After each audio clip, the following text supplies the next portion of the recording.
Welcome out to another episode of It's All Been Checked Before. This time, the toys that made us. Yeah, it's a Netflix thing. You might have seen some of it, but this one is a Netflix. This episode.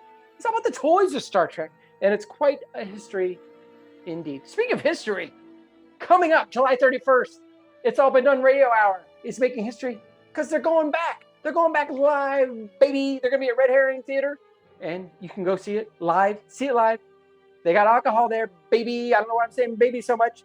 Also, it's the 6th anniversary show. That's history.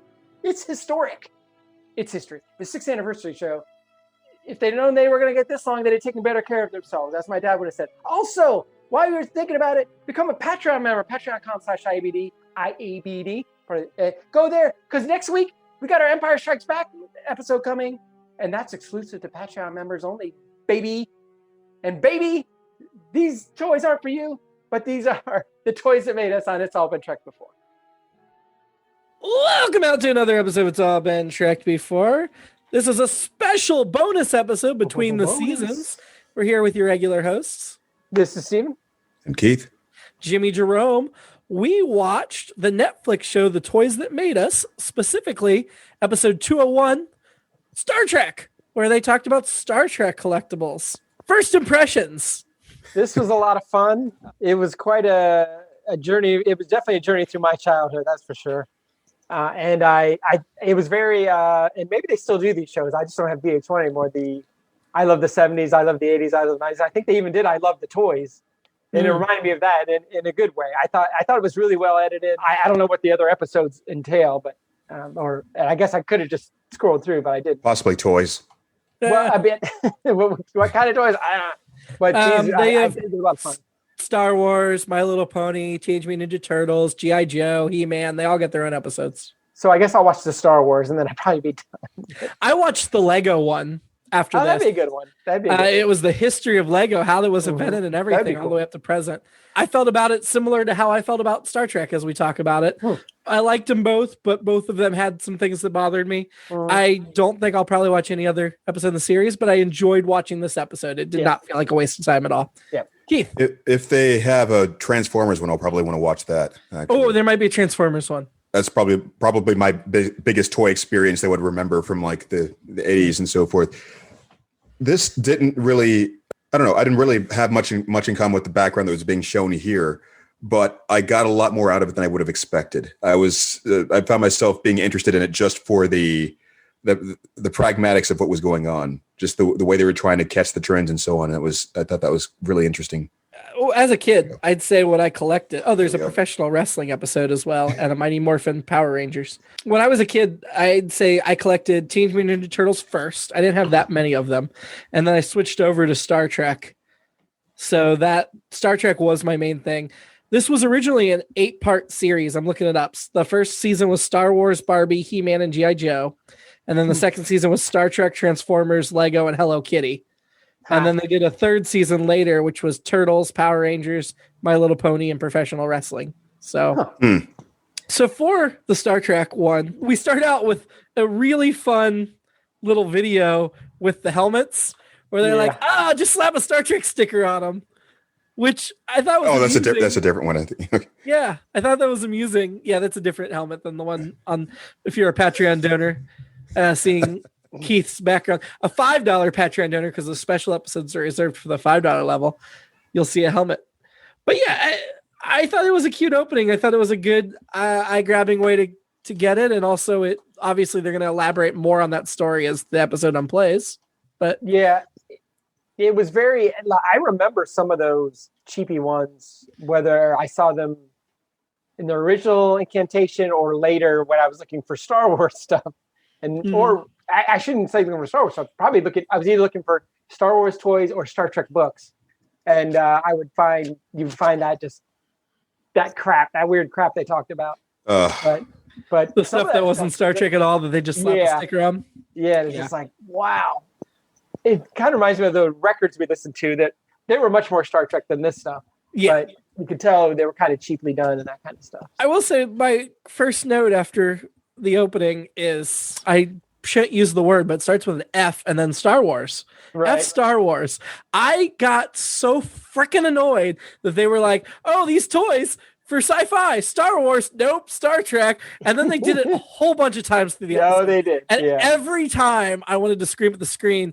And I think it's, again, my perspective of Star Wars being highly overrated and shoving Star Trek into a background it doesn't deserve. From my personal experience, it was completely accurate. And it may have just been my wherewithal as a young kid, but when I was super young, I really wanted that walkie-talkie, and I had some, they weren't really friends, but they're guys I know. They were these twins, and I hated these guys, and they had those walkie-talkies, and I wanted those more than anything. I saw them in a catalog. I was like, this is the greatest thing ever. I got to get these. Never did. And I forgot about that transporter thing that spawned. I remember that commercial. Amigo. Yeah, and I really wanted that too. And I always wanted to have a model and the figures, and thanks to Keith's wife, I have a couple of hers now. I remember all those, and then when Star Wars came out, I think might have been about the first time I started getting an allowance, so I actually had money, which wasn't much. And then so every week or two, I was getting a new Star Wars figure, and it was like, this is my thing. Oh wow, this is. It was like that became my thing. Is I'm going to collect all these, and I still have them all downstairs, and my Millennium Falcon and all that stuff. So that became my thing. And then when the motion picture came out, I got 2 or 3 of those figures. I had Spock and Kirk. Maybe I just had Spock and Kirk. I might have had McCoy too. I did start collecting those then.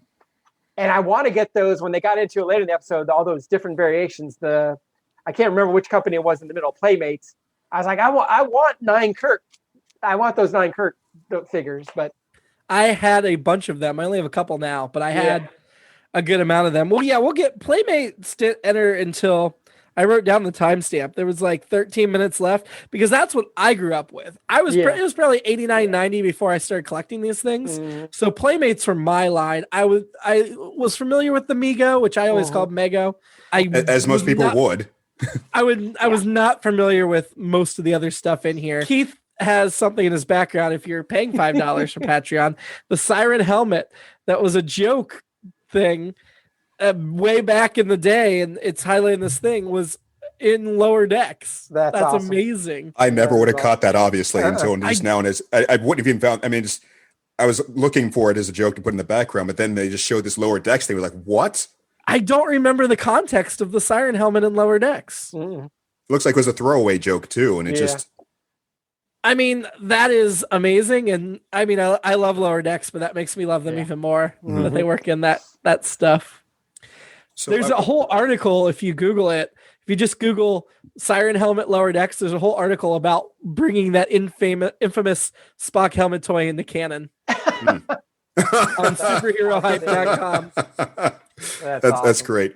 Yeah, I'm realizing, of course, that probably one of my earliest toys, because I'm just now thinking about it, would have been the Star Wars stuff. That was what was in when I was that young, and I can understand. I'm a little older, or a little younger than you guys. I missed the Star Wars craze. Yeah, that was everything, and then Transformers was everything. And really, if I were going to be doing like a historical show, it'd probably be more like video games and consoles and things like that. That's what I was focused on for a lot of that time afterward. That goes to say.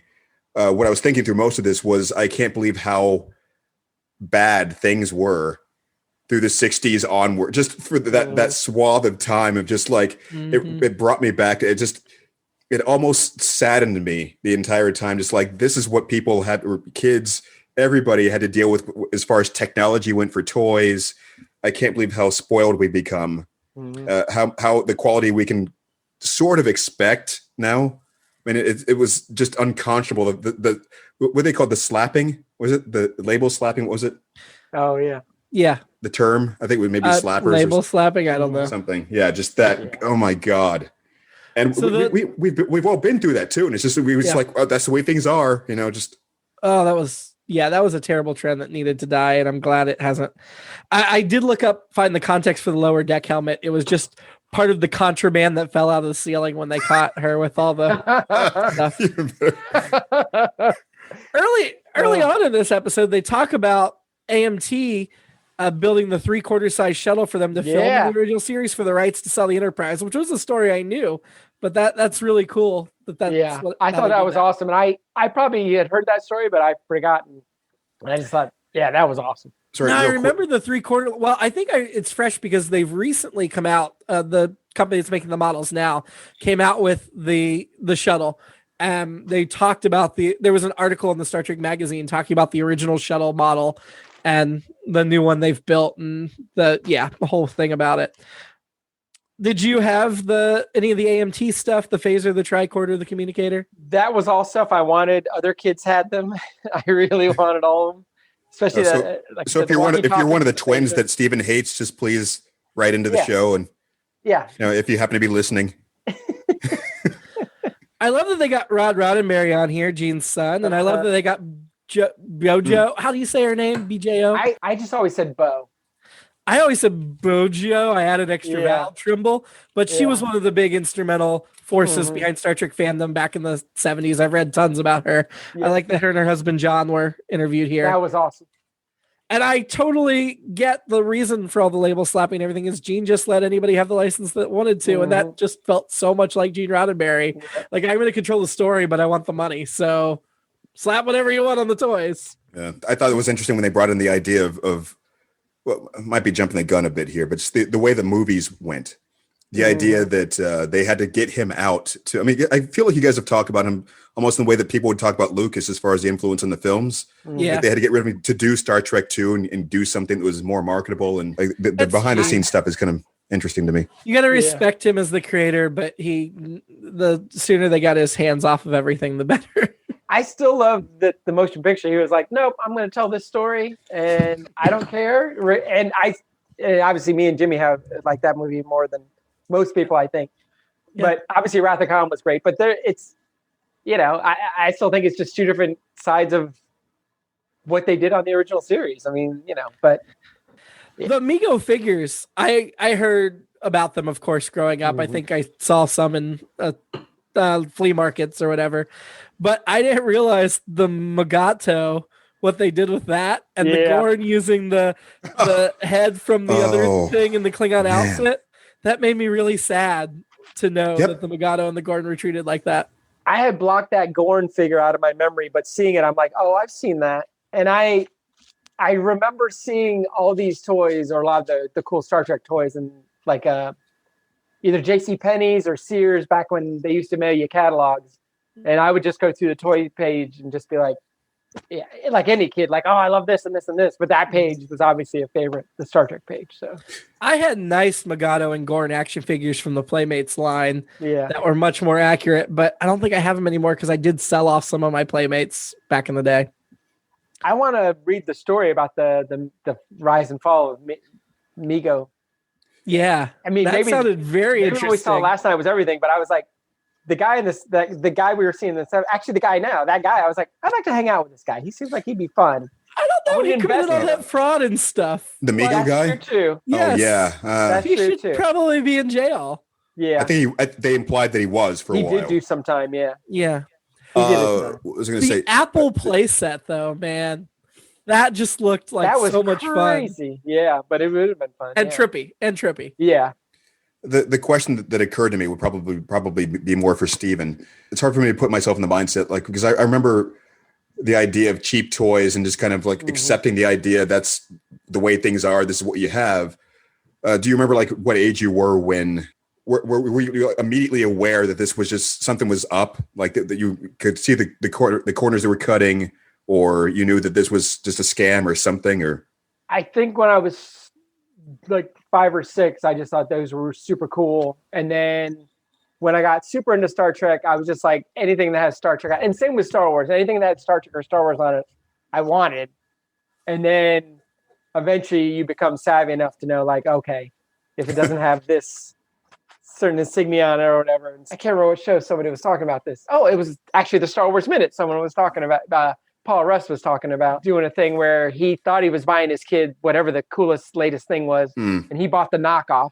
And my dad was inevitably the guy who would buy the knockoff, whereas my mom, I think, would have known just because she was around us a little more. And not that my dad wasn't around, but he went with us to see Star Wars and stuff, but I think he was just like, okay.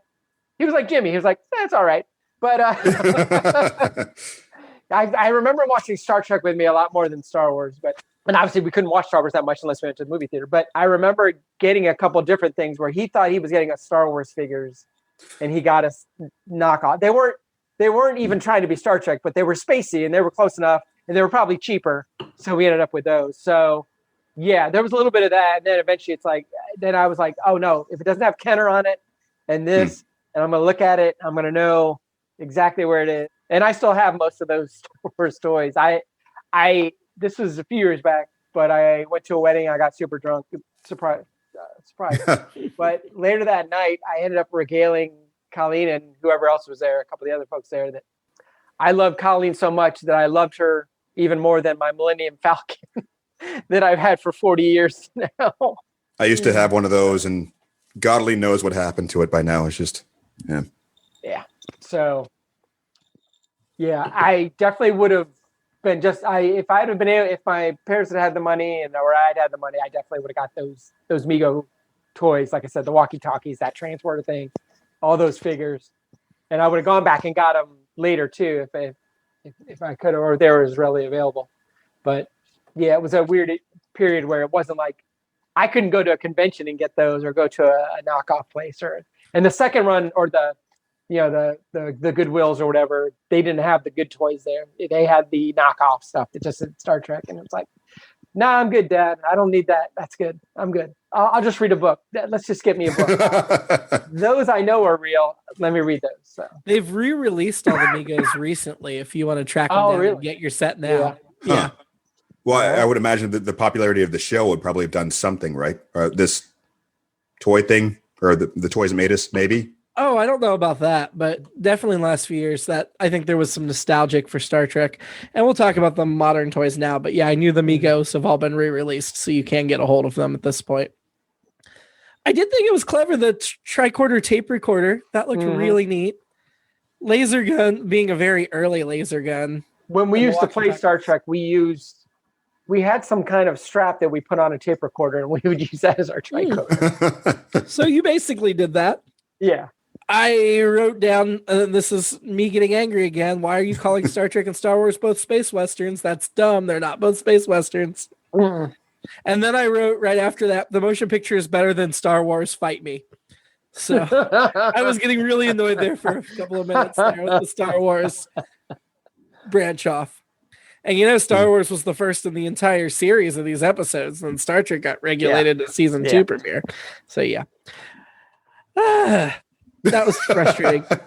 But yeah, hearing about the movies and that they put out toys for 1 and 3, but not 2 and 4. Yeah. I mean, that's it's kind of awesome. it's kind of like they put out a bunch of toys for the Star Trek 2009, but they were smaller than the Playmates action figures, which annoyed me, and I never bought any. And then they didn't put out any action figures for the subsequent 2 movies, Into Darkness and Beyond. So I was disappointed. Into Darkness, they put out they weren't Legos, they were a Lego competitor set. And I did buy all of those sets for Into Darkness. I think there's like an Enterprise and a Klingon ship and a couple little away mission things. But yeah, they didn't put out anything for Beyond, unfortunately. Brings up the notes to Galoob's TNG line, which I'd never even heard of, I don't think. Maybe seen in passing. They looked like crap. They only released 10 figures, and they didn't have Troy and Dr. Crusher in there. That's insane. Were they the ones with the articulated joints, but a little beefier Worf? Yeah. All right. Yeah, they released a couple of guest characters, most of the main cast except for Troy, Dr. Crusher, and Wesley. And then they released an Enterprise that was just a little bit bigger than the action figures themselves. So those were dumb. But then we got to Playmates with only 13 minutes left. That's where I took a lot of my notes because that's where I come in. Mm-hmm. I have the original, and I bought them as an adult, not when they first came out, but I have the complete original first series of Next Gen Playmate action figures. And then I have a lot of random ones from subsequent sets until the Star Trek Generations and the Star Trek First Contact lines. I have those complete sets as well. But are they really complete? Do you have the 1701s? So the 1701, funny story about that, because I do have a note about that. I was very disappointed that there were only 1701, and they were Starbase Columbus had one of them, and it was really, really expensive. They had a locked display case. Wow. But then they re-released the box set with all 3 of them. And I don't know how many of those they made, but it was a bunch, and I bought it. And I the don't re-release? know if I still have that one or not. Yeah, the re-release of all 3 1701 figures. So I had it, and I didn't want to take it out of the box because I thought it would be expensive, but its value never went up. It was like $30 for 3 figures. That's all it was. Oh, wow. That segment fascinated me. Just the idea of how the marketing behind that would work, or the strategy, the self-defeating strategy of trying to make something too rare, and it just sours everybody on it, the people you really want to get into it. And so I mean, I get frustrated when I was little because I eventually got all the main characters, and I got like Sarek and Spock and Bones and Scotty from Next Gen, their action figures. But I could not find a Dr. Crusher figure for the life of me. And it wasn't covered in this, but I remember reading other articles about how they just didn't stock the female action figures because they didn't think that they would sell as well. Yeah. Interesting. And I want to say either Troy or Crusher, I can't remember which, it might be Crusher, wasn't even in the first line of TNG series action figures. Wow. So that kind of stuff really ticks me off. And later they'd make them a little more evenly balanced. But I do remember after collecting a whole bunch of the Next Gen ones, that Kirk and Shuttle they showed was I'm pretty sure the very first thing they put out for the original series action figures in the Playmates line. And I was so excited that I could finally get ones like from the original show and not just Next Gen. And I had that Kirk and Shuttle. I do not anymore. And then got some of the subsequent Kirk sets as well. They also put out a cardboard bridge playset. It wasn't a playset. The case that the action figures came in was the original series bridge, but it had the 7 lead characters and then a handful of phasers and tricorders. And I kept the cardboard for the longest time, even though it was falling apart. But yeah, I had the set of the 7 original crew in the original series uniforms. And then they eventually, at that point, because Next Gen was off the air, that's when they started putting out the Gorn and the Mogado and Vina and all those other figures because they just kept cranking them out when they were running out. Had a play set or whatever of the original bridge. I remember that. I thought they were going to show that last night, but they didn't. Well, that's what I was talking about. The cardboard was the original series bridge. Oh, okay. I did as an adult buy the Next Gen bridge and transporter play sets because I couldn't afford them as a kid and my parents weren't going to buy them. Right. And they were fine, but yeah, I sold those when I sold a lot of my other stuff off, unfortunately. I think your Mego transporter wasn't any more sophisticated than the Next Gen transporter. Yeah. It just had some mirrors in it. Yeah. Yeah. Wait, the little the spinny thing? Yeah. Yeah. It was pretty clever, though. Yeah. Yeah. For the time. And I get the whole completist thing because that was my thing with the original issue of Star Wars figures. I still have the case. I wanted to get all 24. And I was like, okay, next I get this one. Then I get this one. And eventually I did. And then I got a bunch for Empire Strikes Back. And then I don't think I got any after that. I think I stopped buying them after that. So then I started getting record albums, and I became completist about that. So, just a few years ago, we started doing this podcast. That's when I bought the set of Next Gen Series 1 from Playmates and the Star Trek Generations set.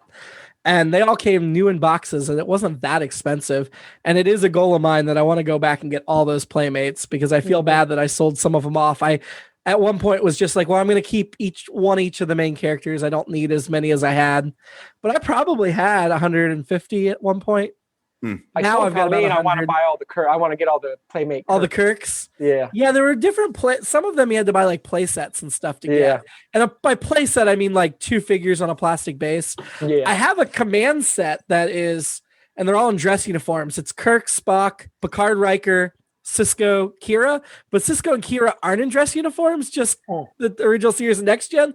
I feel like they just tossed the existing Sisko and Kira they already had, even though the Next Gen and original were new in the set. I think I still have that set.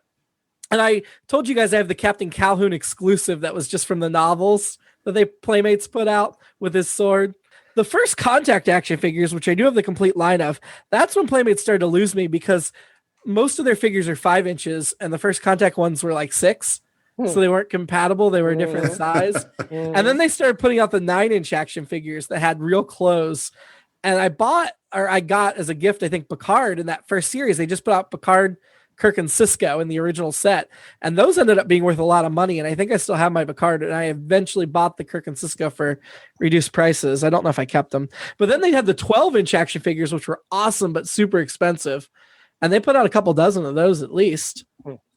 So it's weird what drives, and obviously we saw a little bit of what drives the toy people to try this or that. Like I remember I was going to buy some Force Awakens. I think it was Force Awakens figures just for old time's sake. And then I saw them. I'm like, what are these? These are what I don't like these. So I didn't buy any. I was just like, they seem more heavy and metal, for lack of a better term, to me. And I was like, I don't want these. I want plastic. I want the rubber or whatever that I.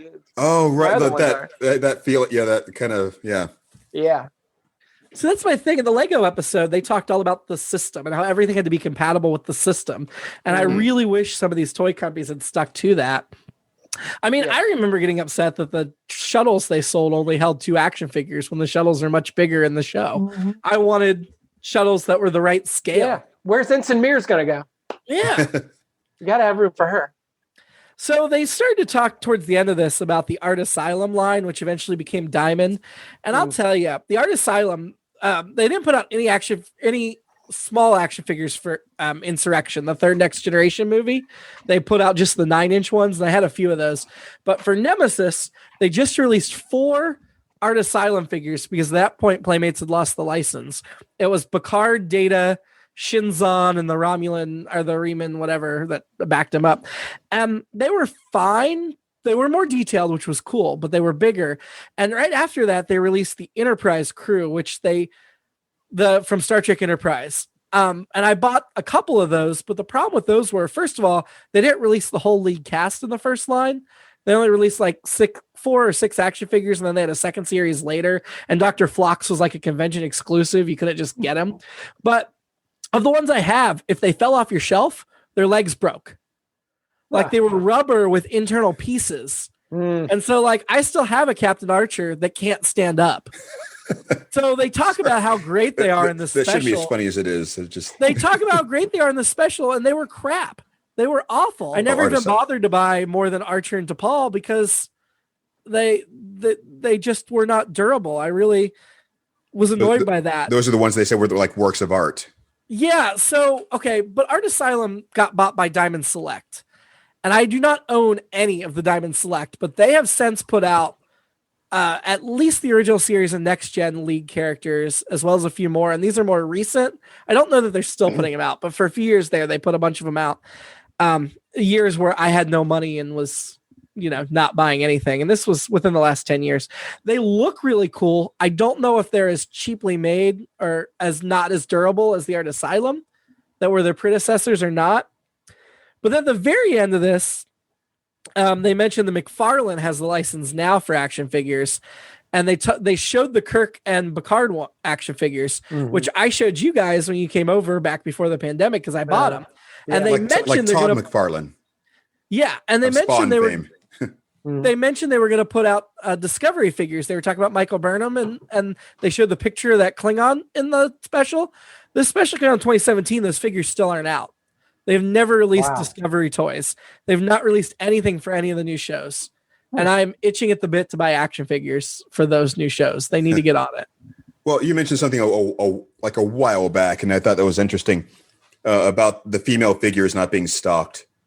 Yeah. Have you seen that thing circulating? There's like this meme where somebody was telling a story about toxic masculinity with the parents sort of really forcing that onto the kids. They wouldn't.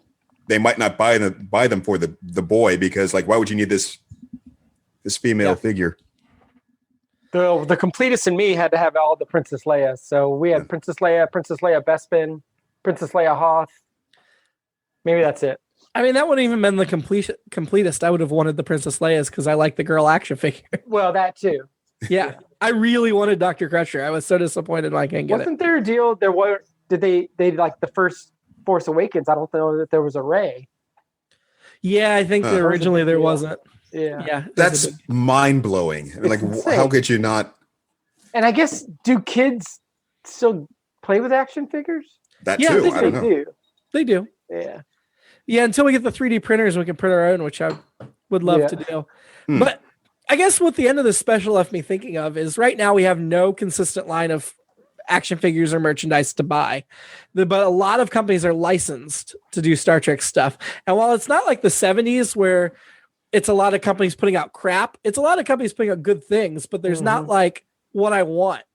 So I feel like we're almost back in where we were in the 70s, where it's been 10, 15 years since we've had good action figures for Star Trek. And I really hope somebody gets on that soon.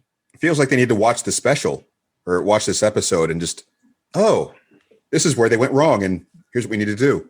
My neighbor, the first 10 or 12 years, they had almost 10 years I lived in Columbus. he made a lot of Star Trek toys and other sci-fi shows, Mhm. and a lot of them were by people were like, hey, make me this. He's like, okay. He was going to make them how? I don't know how he did it, but they would say, I want this action figure, and he would set about making it for them. Nice. Well, like with the classic material with like the rubbery kind of plastic, or I think he would do more of that, and he would, if somebody wanted a phaser or whatever. The story I always tell, and the one that stays with me, and we never did this, was he said he would make my wife the Princess Leia golden bikini for free, but we never took him up on it. But he had a bunch of cool stuff, and he would have, I think it was the Marcon every year, he would have people over, like the people he sold the most to or gave the most to. And it was interesting over the years that the first couple of years, because he was always invited, he's like, we're going to be making a lot of noise coming over. And they always had a ton of food. But the first couple of years, everyone was a Klingon. And then by the last year, 6, 7 years, 8 years later, everyone was a vampire or a zombie or something else. It had transitioned from a bunch of Star Trek people. And a lot of them were the same people. And they were all really cool people. Right? But he had his workroom where he would work on all this stuff. So, nice. I guess I don't know anybody that does them custom. I guess I'm sure you can find it online. If you go online, there's a lot of people that do them custom, but they're not necessarily selling them. They're just showing them off. Yeah, that's true too. That's true too. Yeah. Yeah. I will say Eagle Moss has a Star Trek contract right now. And you may have seen when you come over some of the little ships I have, they've put out like 140 of them, and they're making at least 40 or 50 more. But basically every starship that you ever saw in any of the Star Trek shows, they're pretty neat. They're pretty detailed. They are fragile, so they're not to like play with. They're to display, and they come apart easily, and then you have to get super glue to fix them. But they're not bad. Eagle Moss is also the one that has the comic book line. You can see the mural of comic books behind me. Yep. But what's disappointing on that is they just canceled the line at 140 issues, 140 books. And it would have taken 160 to put out all the comics up through the end of 2020 that have ever been put out. And because they're not like, they weren't doing chronologically, it's like a bunch of random comics missing. And I really wish they would have completed the last 20 editions, especially when you read about how the first 60 or whatever were pretty messy. And then a fan came in and took over the line and made them really cool. But the other thing Eagle Moss is about to put out is an Enterprise D that's like 3 feet long. And each month you're going to get just a couple little model pieces and instructions. And over 2 years or whatever, you'll build a Enterprise D with working lights and things. And oh, wow. It'll be pretty cool. I did really love the part where they talked about how unique the Enterprise was and how special it was. And yeah. I've always thought, like I said, when I was really into it, I was drawing the Enterprise 50 times a day, poorly, but I was drawing it constantly. I just love that design, the saucer and all that stuff. And yeah, I feel like they've done a really good job of making the hero ships in Star Trek look awesome. Not every ship in Star Trek looks awesome, right? But the original Enterprise, especially in the movies when they rebuffed it and then did the A, looks amazing. The D looks amazing. The Defiant and Deep Space Nine, Voyager, the Starship Discovery looks phenomenal. I love the design of the Discovery, other than the turbo lift shafts, which we'll get to. Are you talking about the show in general, or are you talking about actual action? Talking about the ship Discovery. Yeah. And that is the other thing. The one thing that made me mad too is with these Eagle Moss ships that we were just talking about, they started an XL line that they've only released like 45 of that are the same ships as the smaller ones, but bigger for more money, which of course I'm not buying because the 45 series. But they also decided that Discovery would not be part of the regular line. You have to buy a special Discovery line, and they're the size of the XLs, which is like, that sucks. If you were collecting the starships and you want to collect ones from Discovery, you'd have to get a different scale one. I don't know. I feel like that's doing their fans dirty. That brings me to one of my more recent notes, because I've been taking a few as you guys were talking. Being on the periphery of like the intense Star Trek fandom, I've always enjoyed it. I've like watching whenever, but it's just my impression would have always been it was what was surprising to me about this this episode is how long it seemed to take them to understand what people would want, what the fans would want. It seems like something that would just have been like a given for decades at this point. Like at least as early as like the 80s or something just like why wouldn't they have clued into people wanting that level of detail and things and just. I forgive that a heck of a lot more than I forgive the fact that they've now lost it again. Mm-hmm. Still. Yeah. I think a lot of it was, they kind of alluded to it, but we were just weirdos, and they were like, they're just this little weird sect. And then they still weren't taking it seriously. Yeah, and I'll use the SW word, but when Star Wars, although it didn't completely change, what changed when that happened was we know we can make even more money with these guys. What changed was there's still this section of fans that are rabid, and we can make money off them, but there's all these other people that they might just be here for this one, and we're going to make money off them too. I think that's what took them so long. And then from there it was, we can't just give them, not even the junk, like the Star Wars figures, the original ones are definitely not amazing by any means. They're not blow your mind. They're just, a lot of it's nostalgic. And I think the toys are really cool, the ships and stuff. Yeah. But the figures themselves, I don't think are exceptional. And then I think it took a while for them to figure out, okay, now we should get more detailed, like those Playmates things. I'm like, yeah, I want 8 Kirks. I want them in these different things. And I wonder why now it is kind of going the other way. If it's just like, well, we have the internet now, so everything's more traction again. I don't know. I feel like they're not making enough of them. They're the ones that do come out are detailed and great, but they're too expensive, and they're not everybody. They're just certain characters and stuff. Whereas Playmates, part of the beauty of why they had over 400 figures is I didn't want 7 Bacards and 8 Kirks or whatever. I only wanted 1 or 2 of each, but I wanted everybody. And for a while there, they never got to everybody, but they put out so many of the tertiary characters. I mean, people that were in single episodes, and they started doing that with original series characters. So then, I mean, they didn't put out as many of the original as I would have liked, but they put out dozens of them. I mean, I have my Nurse Chapel and my Yeoman Rand. They never put out a Riley, but I had a Blaylock and I had a Gorn and I had a Vina and I had, did they put out a merged Headford or the Smoke Monster or the merged Headford, no Zephyr Cochrane, just a cloud, no Gary Mitchell, no Gary Mitchell, no. So there was still a lot that they could have done if they'd stuck up.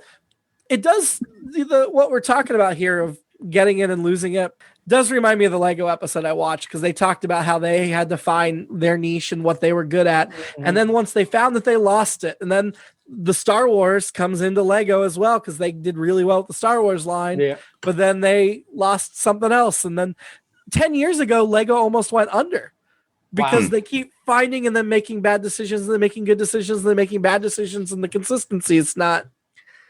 I mean, Lego is amazing. It's a brand to be respected, deservedly so. I love their creator series for 16 and up. I've got a couple of those sets that are just really detailed buildings of floors and interiors and exteriors. But I don't know. There's something about companies that always try to push to the next thing. And I feel like Lego, while you can get more detail oriented, you need to stick with your basic model that worked. And I feel the same way about these Star Trek things. Like, those Playmates were working. Yes, we'd like some more detail or whatever, but stick with what's working. Keep them all the same scale. Put out all the characters. That's what I want from my toys. So I've noticed something that I want to talk about, actually, just in general, that concept. And I think that translates over to cartoons or superhero properties in particular. It seems like there was like a decade or so ago where there was like this sweet spot where they figured out how to make a children's cartoon that would still appeal to like adult comic book fans and so on. They'd get that property, and then it seems like there's a generation shift somewhere where everything just goes back to crap and just like backslides. I don't know if they'd start resting on their laurels and getting lazy or something, or just, it seems like somewhere along the way, somebody comes in and just loses touch and just like, oh, they don't care about this. Let's just give them this crap.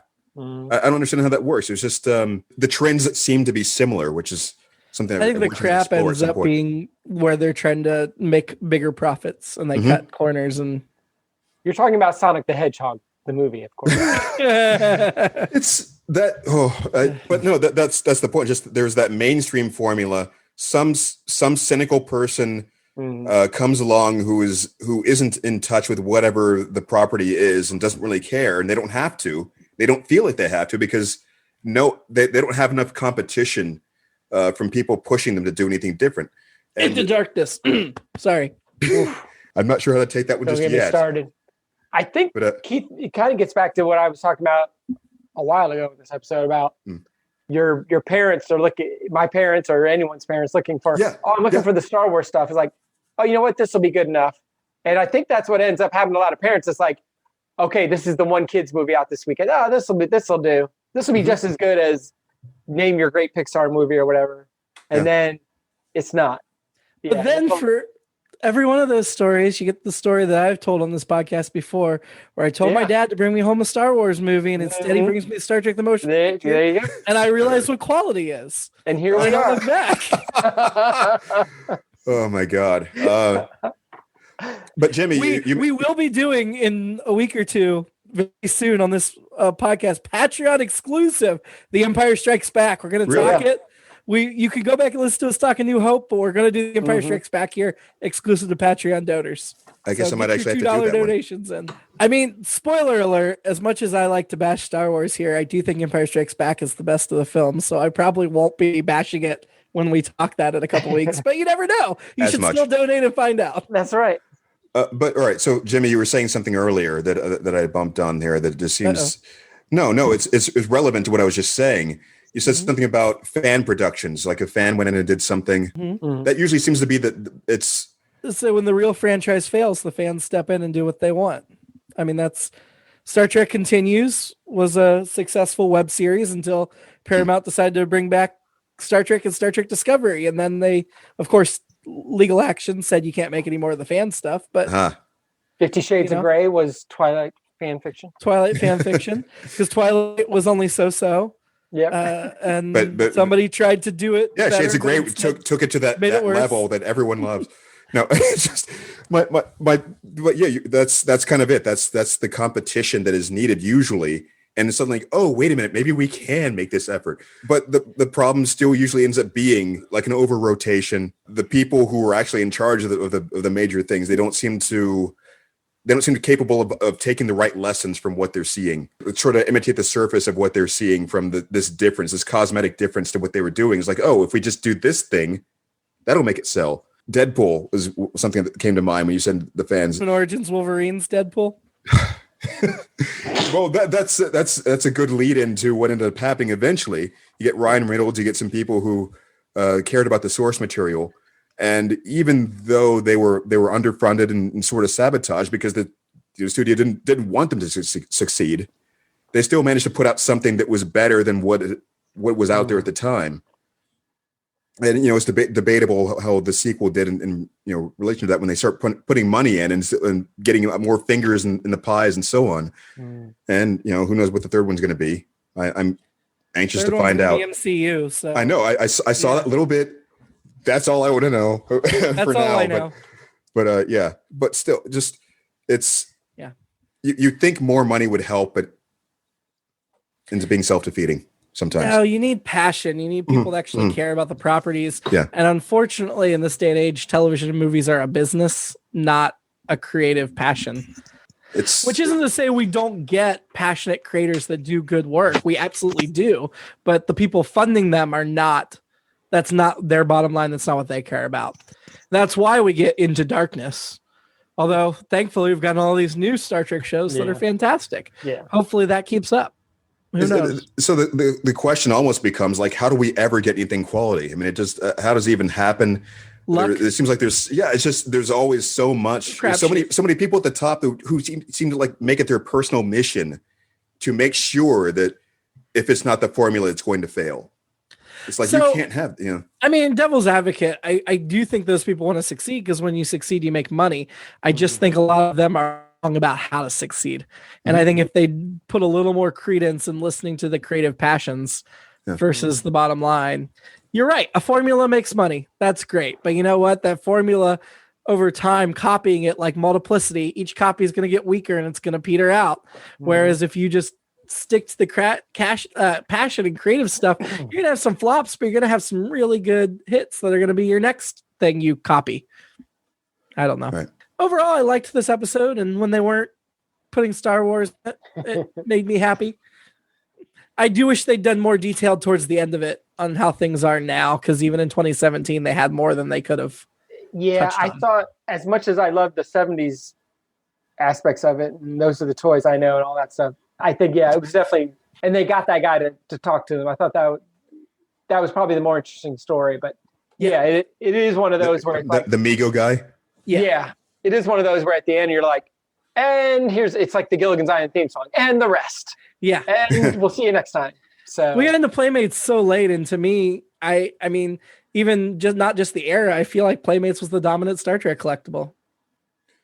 I think there's some of the Schadenfreude or whatever, how you pronounce that. Just the idea of, as Stephen was saying, this like the interesting part of the story was hearing like how and why they made all the crap and how they were missing out, how they're missing the mark, those kinds of things, and just.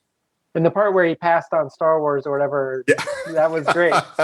And, that's part of the reasons, another reason Lucas is so rich is because he was like, all right, well, just give me some part of he got 2% of the toy stuff or something, which he made more money on that than directing the original movie. That's funny. And, I think Empire Strikes Back he made with all his own money. That was the first it's one of the, I think it's the most successful indie movie of all time. I could be wrong. Something else, probably Avatar was probably indie now. Technically independent. Really? Avatar was.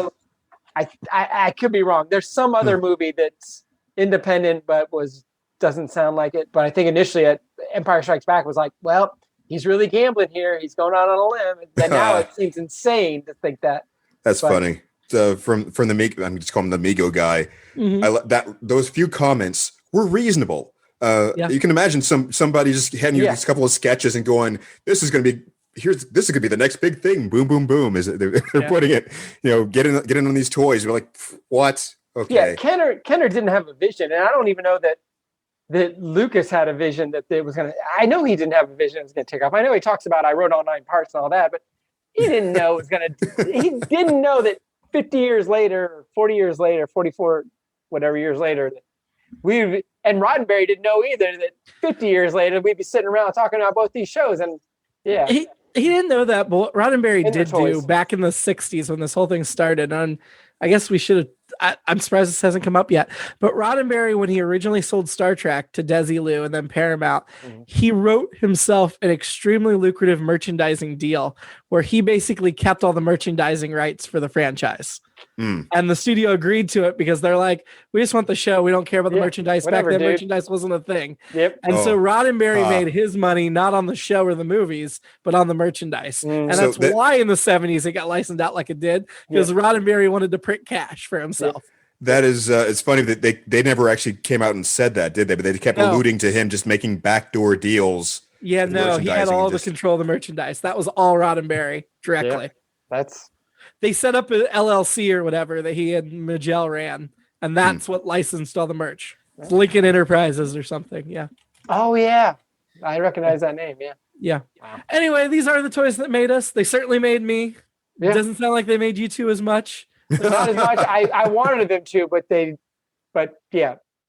Well, that's it's the whole product of the times thing. And again, just the how spoiled I came of we age are when Playmates was taking off. That's where I landed. Yeah. It's just depressing to think about the crap that we had to grow up with, and it's just, well, all right. No, I mean it's not all bad, obviously, but it's just, technology, etc. Well, Star Trek creators at Paramount, make us some Discovery Lower Decks and Picard action figures. Stat, please. I would jump all over those Lower Decks figures. I'd jump all over all of them. Yeah. Yeah. I want to add their crews, and they need to be the same scale as the majority of the Playmates figures. Yeah. The 4.5 or 5, whatever. Yes, please. Mm-hmm. Until then, we will have a couple more specials here before we come back with season 4 of Next Gen. We're like I said, Empire Strikes Back is going to be a Patreon exclusive, so you need to go donate at patreon.com/IBD to listen. We're also going to get on that. We're also going to watch Enemy Mine, the film, because we had that episode this season that was basically Enemy Mine, so we're going to watch it. Until then, live long. And, whether you're in the toy business or not. Yeah, profit and profit. And sorry we're making you wait to do Best of Both Worlds Part 2, but that's the life. We'll be back to it. Steven hasn't seen it. He's waiting too. I haven't. On bended. He's going crazy after that cliffhanger. It's a little cliffhanger, exactly. Yeah, that he hasn't watched yet either. Because we record this out of order. Good night.